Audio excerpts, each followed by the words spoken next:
Yeah, I cut off Mr. HD and everything. I did want to circle back on Ben Congdon, our most recent commit to the University of Miami on Monday. Um, yeah, this is a kid who, you know,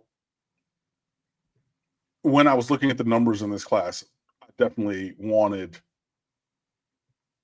offensive line to be a focus because we're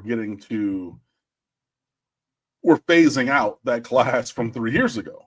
Like Francis Mawinoa is a junior. Samson Okunlola still working his way in, probably not even going to start because you got Markel Bell, but then he'll be a third-year player going into his fourth year. Does he stick around? Does he not? Going forward, all these different kind of things. So, when you look at the future of the offensive line, getting somebody like Ben Congdon is huge. Yeah, he's 6'8", state championship wrestler. And I believe, to your earlier point, it is helpful on both offensive and defensive lines because you're using, it's functional strength, it's balance, it's, movement in the different kinds of ways where you're dictating where your opponent goes, but also then reacting to where your opponent goes in just a mano kind of way. And this is a kid who, Miami's been after very strongly. Cristobal and Mirabal visited him up in, was it Zora? Some weird something.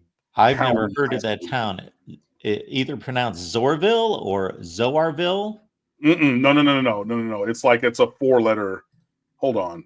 Let me go into the Welcome to the U that I wrote from Zor, Zoar, Tuscarawas Valley High School. You know what? Again, I always say I have an idea where Tuscarawas Valley is. Where in the world it is? Zor. South of Canton. Yeah. I know where Tuscarawas Valley is. Yeah, so Canton and Massillon over there, and then straight south off of 77-ish. 77. Good old 77. And it's Massillon. You don't need to accentuate the O-N. Oh, I had heard it. Maybe it was my Midwestern accent or one of somebody else that I'd heard before said it as Massillon. But anyways, yeah. He's from up there. And look, Penn State was strongly going after Ben Congdon.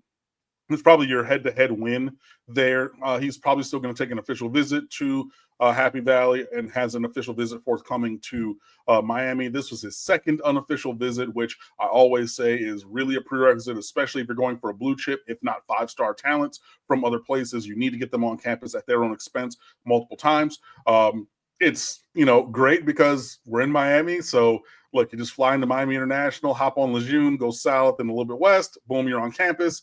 You're not twisting people's arms really to get them to come down from the Midwest to Miami on spring break for a few days.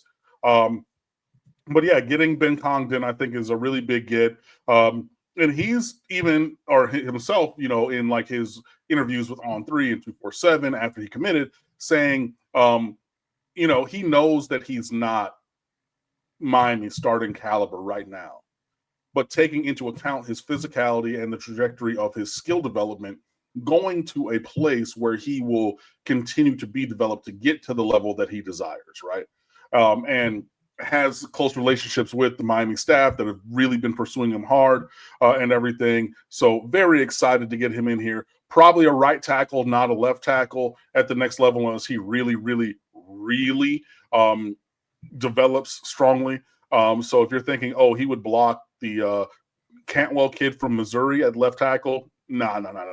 Plus, hey, you got to play them both. Like right tackle is still a premium position, even if it's not the most premium position at left tackle. So, really, really excited to get him. 4 commits in the class now: Jordan Campbell, Darion Coleman, Camden Portis, yes, son of Clinton Portis, and now Ben Congdon in this class. So the first domino on the offensive line, we're going after many more guys like Kenny Pepe from IMG, Jackson Cantwell, the number 1 player in America at left tackle. Those are 2 really premium linemen in addition. that we're going to go after. So yeah, and it's good to see the momentum of a commitment. I don't need the class to be finished now in March, but I love the fact that getting Ben Congdon is a positive step. He himself, Congdon, has hopped on Twitter extensively, I guess, in the last couple of days, saying that he wants to be a lead recruiter for this class. He's going to go out there and, saying who he wants to come join him, and things like that. So he's been very, very vocal along those lines, which you love to see. Max Buchanan did that last year, the offensive lineman from the Orlando area, Sanford Seminole, and others. So, yeah, getting Ben Congdon is great. Would love to see more, guys hop in the boat, but I'm not really going too hard on that right now at this time. But, yeah, I think that that's a solid get. To Dave's point, he is from Ohio, no Ohio State or Michigan. They were kicking the tires, but it was really Penn State and Miami who were on the gas for Ben Congdon. So, I mean, this is another recruiting topic. But with Derek Cooper tweeting what he tweeted, Miami better not let him leave, him and Calvin Russell. So Derek Cooper tweeted out a picture of him in young optimist jersey that was a Hurricanes jersey throwing up the U. I mean, he was doing it this way because he was little. But basically, do I have that? Did I save that? Let me go look so I can quote it, say it properly. But what I did say is after that, if he doesn't sign with Miami, like opposing fans of every walk of life, even if they're not the team that ends up signing him, are never going to let Miami live that down. Like this is, I'm trying to go where my Twitter is not loaded. Here it is. Yeah. It's just eye emojis, but it says since day one, and it's him in an edit, but then he's got to be 5'4". Like this is like that one. There you go. If you look at that, man, in the picture of him from such a young optimist, level, where because there are the Fort Lauderdale Hurricanes, which is a very known optimist level team down here and everything. And yeah, it's just even without saying anything, a picture says 1,000 words. So were he to go somewhere else, then being like, oh, since day one, it's just like you're just being able to open the door to negative recruiting. And then, yeah, Calvin Russell as well, the wide receiver from Miami Northwestern. He did not tweet this, but it just goes along those same lines of being able to lock down the elite players locally, starting from the top of the list, not just getting blue chippers and everything. Like, that's fine. That's great. You need a lot of guys, but you just cannot always abdicate the top superstars from the list elsewhere and then take good players, but you need transformational players. And I think that Derek Cooper can potentially be one of those. So, yeah, that would be an interesting thing in light of that, were he to decide to go somewhere else, which is potentially possible, obviously, because, recruiting is weird. And also, there are a lot of running backs that Miami's chasing right now. Like, there's last name Aki, AKIH. He's from Ohio or Georgia. There's a kid who's probably going to go to Georgia that I think we're bringing in for an official visit.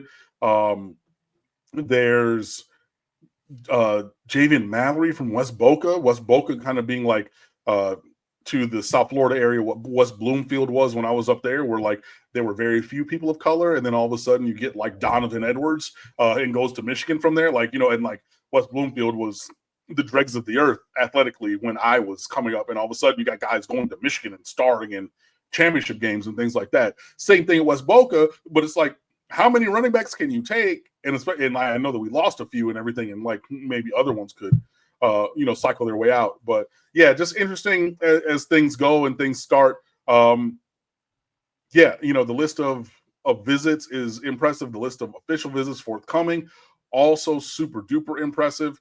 I think that the Ben Congdon commit is a solid stand-up double to the gap as I'm playing some MLB 24 Road to the Show just before I came on here. Like, yeah, square that up, when shopping, cool, stand-up double. I'm waiting for some of those third deck grand slams. But we have plenty of the players who could be that visiting. Miami just needs to close.